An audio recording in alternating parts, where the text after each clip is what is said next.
आज के दिन भीम 36 दास बुद्धिस्ट फोरम बोल रहे हैं मखदूमपुर के ने जो 1949 बीटीएमसी एक्ट जो है, जो संविधान लागू होने से पहले का जो एक्ट है, उस एक्ट में जो विसंगतियां हैं, उस एक्ट में जो गैर बराबरी है, उस एक्ट को रिवील करने के लिए, उसमें परिवर्तन करने के लिए आज शांति मार्च का आयोजन किया था और उसमें आप तमाम लोग आए थे। आप तमाम लोग को जानकारी होना चाहिए, जो BTMC act Mahabodhi management society जो है, तो वो उसको चलाने के लिए एक बॉडी है।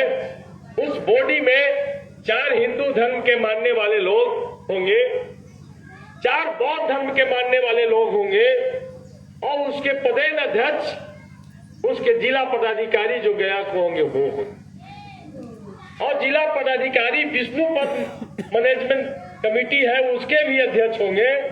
इसलिए जो भी यहाँ जिला पदाधिकारी होंगे वो न तो मुस्लिम होंगे, न तो बौद्ध होंगे, न तो सिख होंगे, जो हिंदू होंगे वही होंगे। इसका मतलब हुआ कि 5 लोग हिंदू होंगे और 4 लोग बौद्ध होंगे। इस तरीके से बहुसंख्यक धर्म बौद्धों का, मंदिर बौद्धों का, और उसको मैनेजमेंट, उसको कंट्रोल करने के लिए 5-5 हिंदू इसमें डाले गए हैं। तो इसको बदलाव के लिए कि 8 के 8 बौद्ध धर्म के मानने वाले मेंबर इस कमेटी में हो, इसके लिए बात किया गया। और जिला पदाधिकारी है, सरकार की बॉडी है, तो जिला पदाधिकारी होंगे पदेन अध्यक्ष, उसमें किसी को कोई दिक्कत नहीं है। तो इस तरीके का जो गैर बराबरी के जो है, उसके लिए लड़ाई शुरू की गई। और भट्टे प्रज्ञाशील जी इसके बहुत गहराई तक इसके बारे में जानते हैं, कब से लड़ाई शुरू हुई और कब कब इस मुद्दे को उठाया गया। और भारत के आजादी की लड़ाई में भारत के बौद्धों का भी बहुत बड़ा हाथ था। वो भी अंग्रेज को इस देश के भगाने में अपनी कुर्बानी कम नहीं देती। तो जब 1922 में जब यहाँ पर कांग्रेस का महाधिवेशन हुआ था और आजाद पार्क के जो मैदान में, उसमें जब महात्मा गांधी यहाँ पर आए थे, उनके सामने भी महाबोधि मंदिर का सवाल रखा गया था। तो उन्होंने साफ साफ कहा था कि भारत को पहले आजादी हो जाने दीजिए, तो हम बौद्धों को भी आजादी मिल जाएगी। तो भारत की आजादी के 75 साल हो गए, पूरा भारतवासी अमृत काल में जी रहा है, लेकिन बौद्धवासी अभी भी ब्रिटिश काल में जी रहा है।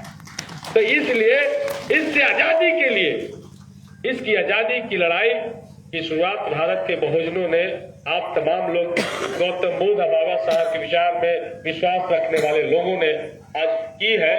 और मुख्यमंत्री के नाम से, राज्यपाल के नाम से, प्रधानमंत्री के नाम से, भारत के राष्ट्रपति महामहिम के नाम से तमाम जो मेमोरेंडम है वो जिला पदाधिकारी महोदय के माध्यम से उन तक प्रेषित, उन तक भेजा जाएगा। और इस लड़ाई को और धारदार तरीके से, शांति तरीके से कैसे लड़ना है, लीगल तरीके से कैसे लड़ना है कि इसमें बदलाव हो और सभी को अधिकार मिले। हम जानते हैं कि यहाँ पर विष्णु पद मैनेजमेंट कमेटी है, उसमें सभी के सभी मेंबर हिंदू होते हैं। हम जानते हैं कि यहाँ पर पटना में महावीर मंदिर है, जिसका मैनेजमेंट का काम सारे के सारे हिंदू लोग करते हैं। हम लोग को कोई दिक्कत नहीं है। हम लोग जानते हैं कि किसी गुरुद्वारा का, किसी मस्जिद का जो मैनेजमेंट है वो उस धर्मावलंबी के हाथ में होता है, जिस धर्मावलंबी का वो धार्मिक स्थल होता है। हमको कोई दिक्कत नहीं है। तो बौद्धों का भी यही, पूरी दुनिया के जो बौद्ध हैं, जो लगभग 80 देश से ज्यादा यहाँ से निकल के, इसी बोध गया से बुद्ध की विचार निकल के 80 देशों से ज्यादा देशों में फला फूला और बहुत सारे देश बौद्ध कंट्री है। उन तमाम लोगों के लिए सबसे बड़ा धार्मिक स्थल महाबोधि विहार, महाबोधि मंदिर है। तो इसके देख रेख की जिम्मेदारी बौद्धों के हाथ में हो। इसकी लड़ाई जो शुरुआत हुई है, इस लड़ाई में हम सब लोग शामिल हैं। और एक निर्वाचित प्रतिनिधि होने के नाते, सरकार जिस पार्टी की है उस पार्टी के विधायक होने के नाते, हम जो विधानसभा में जो सरकार के समक्ष हमने सवाल लाया है 1949 बीटीएमसी एक्ट के खिलाफ में, अभी तक सरकार का पक्ष जवाब नहीं आया। 3 बार मैंने लिखित रूप से जवाब मांगा है, लेकिन अभी सरकार वक्त ले रही है। लेकिन इसके बावजूद भी देश और विदेश से भी मेरे पास बहुत सारे फोन आए, इंटेलिजेंस ब्यूरो के फोन आए, आईबी के फोन आए कि आपके सवाल का जवाब आया कि नहीं आया। हम कि आपको क्यों इस सवाल का जवाब चाहिए? तो पूरी दुनिया के लोग इस सवाल का जवाब जानने के लिए व्याकुल है। बहुत सर्च किए जा रहे हैं आपके सवाल, इसलिए हम लोग को इस क्वेश्चन पे नजर है। तो जैसे ही सवाल का जवाब आए तो हम लोग को बताइएगा। तो इस तरह का सवाल है। तो आजादी का मतलब यही है कि सबको स्वतंत्रता मिले।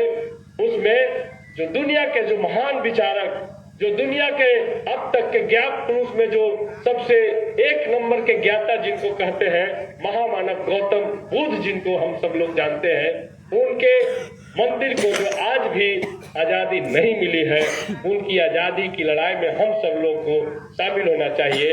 और ये सिर्फ बिहार सरकार का मामला नहीं है, ये केंद्र सरकार का मामला है। तो बिहार सरकार, केंद्र सरकार दोनों मिल करके बीटीएमसी एक्ट जो 1949 है, इसमें बदलाव करके इनको भी तमाम तरह के अधिकार बहाल करे, जिससे ज्यादा से ज्यादा महाबोधि मंदिर का विकास हो सके। बुद्ध धर्म, और जो बुद्ध धर्म, जब इस देश से प्रधानमंत्री या देश का कोई भी नेता जब बाहर जाता है तो यही कहता है कि हम बुद्ध की कंट्री से आए हैं। लेकिन यदि उनसे सवाल पूछ दिया जाए कि बुद्ध के कंट्री से आए हैं तो बुद्ध मंदिर का हाल चाल जरा बताइए क्या है, तो पता नहीं वो क्या जवाब देंगे।